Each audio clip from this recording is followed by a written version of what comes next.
So students, rule number 2, either और, ठीक है। अगर हमने लिखा ईदर शुभम और माया, ठीक है, डैश कम आए हैं, तो आप क्या यूज करेंगे, कौन सी वर्ब यूज करेंगे? ईदर शुभम और माया। अगर कोई भी टू सब्जेक्ट और से जुड़े हैं तो हम हमेशा इस वाले सब्जेक्ट के अकॉर्डिंग ही वर्ब को उठाते हैं। This is our singular subject, तो माया है, माया के साथ हम सिंगुलर वर्ब हैज लगाएंगे। ओके, अब यहाँ पे देखो, ईदर द मैन और the boys, either the man और द बॉयज डैश अवेयर। मैंने क्या कहा था कि और के बाद जो हमारा सब्जेक्ट है उसके अकॉर्डिंग हम वर्ब को लेंगे। हमारा सब्जेक्ट यहाँ पे प्लूरल है, तो क्या कहेंगे यहाँ पे, आर अवेयर।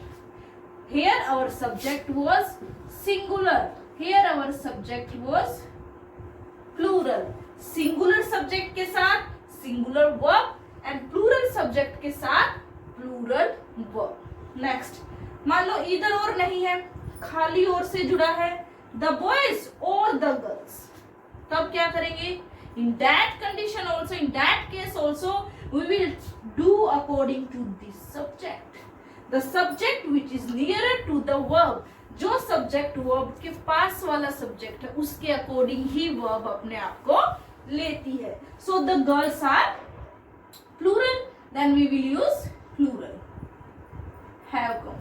यहाँ पे और के बाद सिंगुलर सब्जेक्ट था तो हमने सिंगुलर वर्ब लिया है, यहाँ पे और के बाद प्लूरल सब्जेक्ट था तो हमने प्लूरल वर्ब लिया है। डियर स्टूडेंट, अगर मैं यहाँ पे लिखती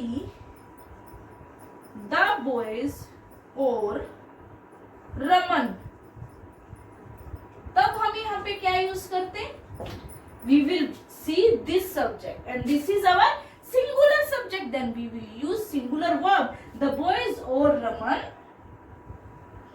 has come.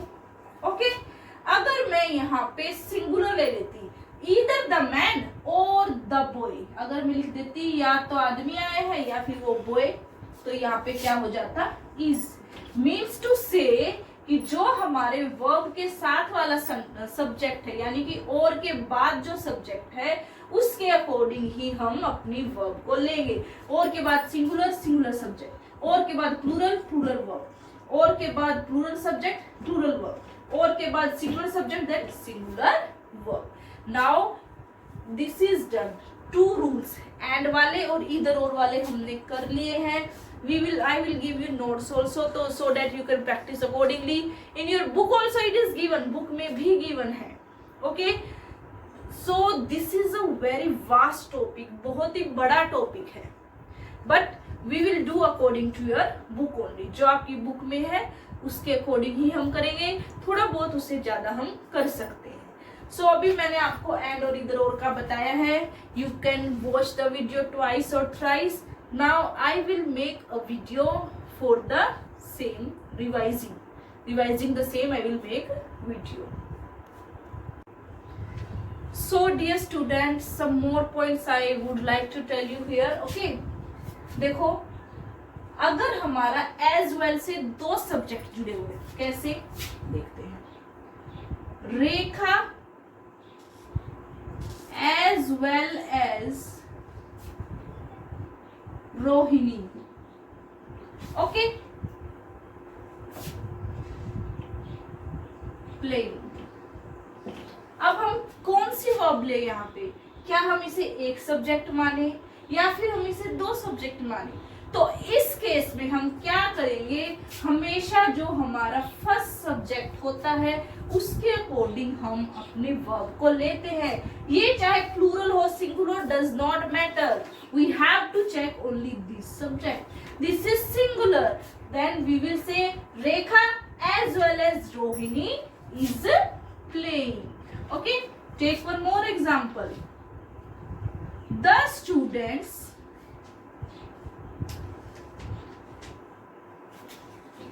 as well as the teacher.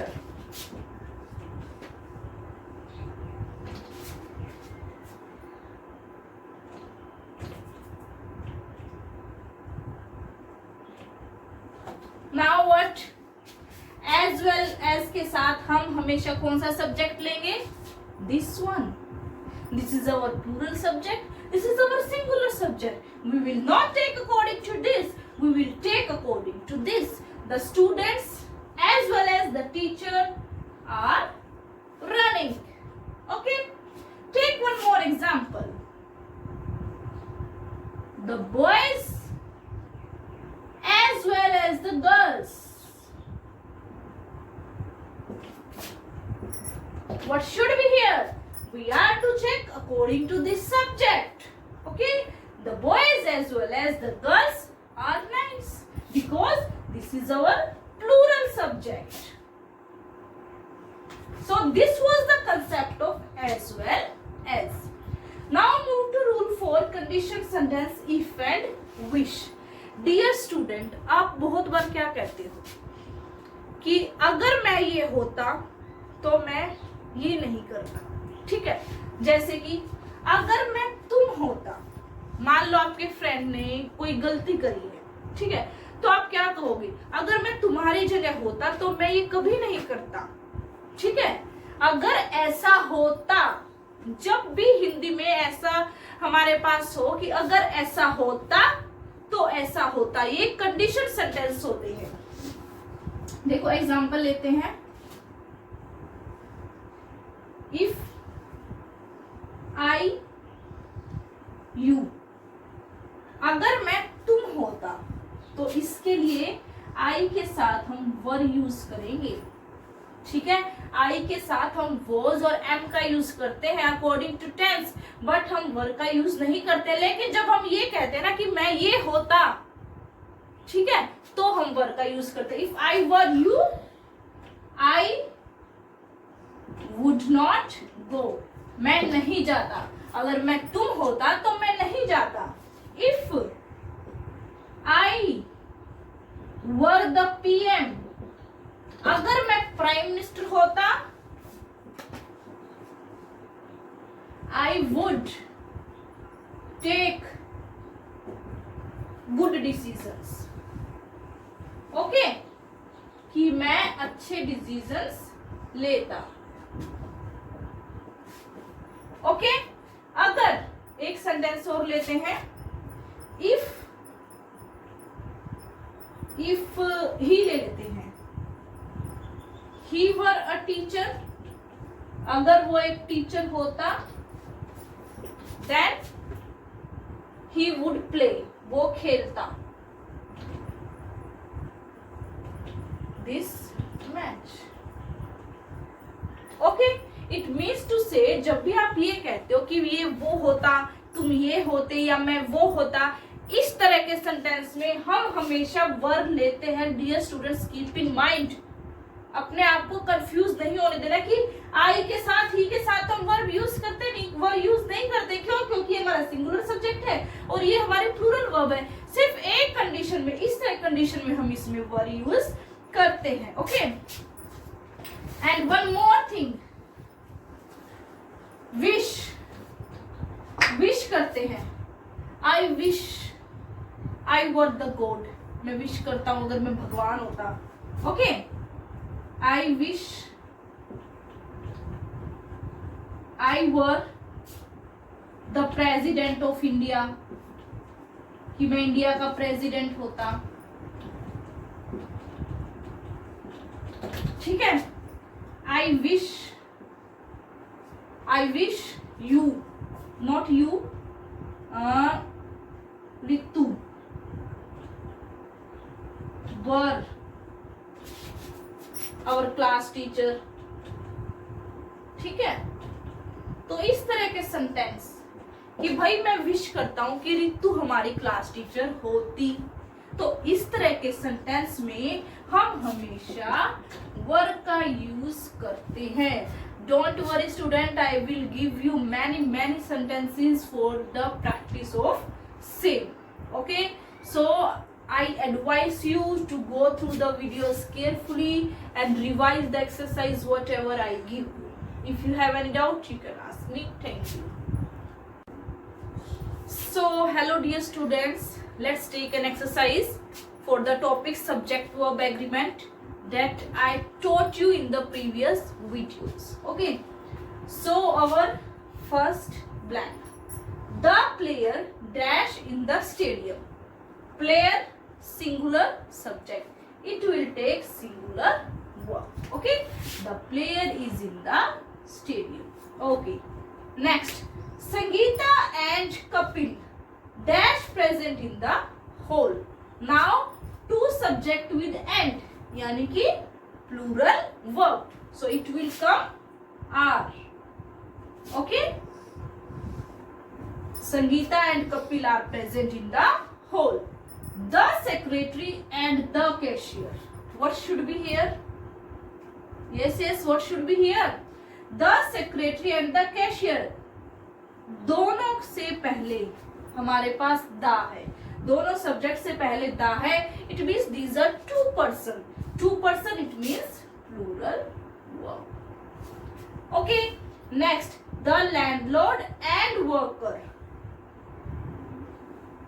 We have the only before landlord, not with this.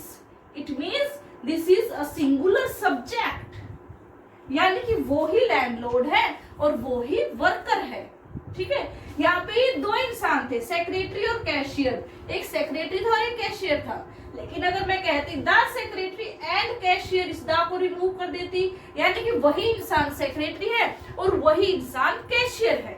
Okay, अब यहाँ पे क्या है? द लैंडलॉर्ड एंड वर्कर, यानी कि ये ही लैंडलॉर्ड है और ये ही वर्कर है. It means it is a singular subject and we will take singular.